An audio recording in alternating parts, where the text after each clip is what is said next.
Business resilience is top of mind for most companies in South Africa.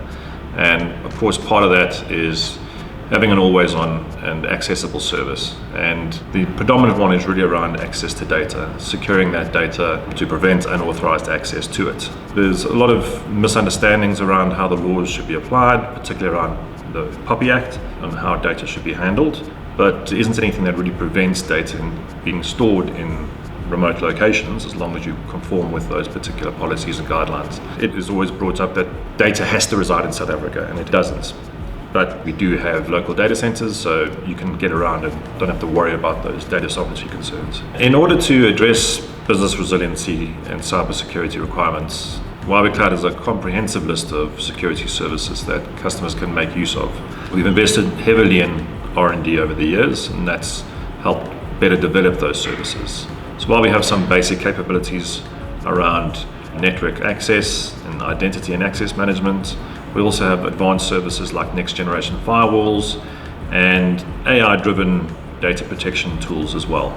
The advanced data security services are really working on a continuous basis, looking at things from an audit point of view, look for unusual activity, SQL injection attacks that are sort of predominant malicious access point of view.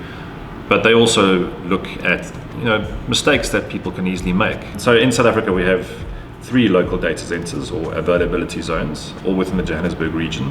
So that gives a tremendous amount of resiliency in the services across those 3 availability zones. Some of the native services are automatically dispersed across those availability zones, and then customers can also choose to move their data between those availability zones for additional resiliency, either by themselves or using our third-party service like our disaster recovery service, which keeps copies of your data in one of the other availability zones that you're not in.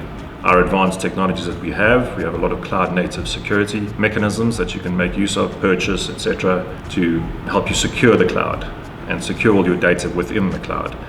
And that is at a service level, so we have the technologies available, but we also have the frameworks around it to help you to do that. And it's not always about just purchasing a particular technology to better secure data and all of your workloads in cloud. It is also about working with frameworks and compliance standards. So Huawei is also certified with various security standards. If the customer has vulnerabilities on their end or is unsure how to navigate those vulnerabilities, we do have both technologies and processes to help you navigate that. We have services within Huawei Cloud that can automatically guide you around those compliance standards. Most of the data breaches happen because a bank, for instance, makes use of a third-party data provider. They literally are giving them the data. They now have access to that data.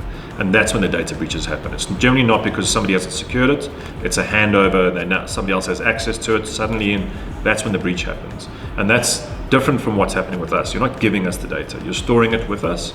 We are securing access and the underlying infrastructure for it, but then the customer themselves, they need to secure it in the same way they would as if it was on-premise.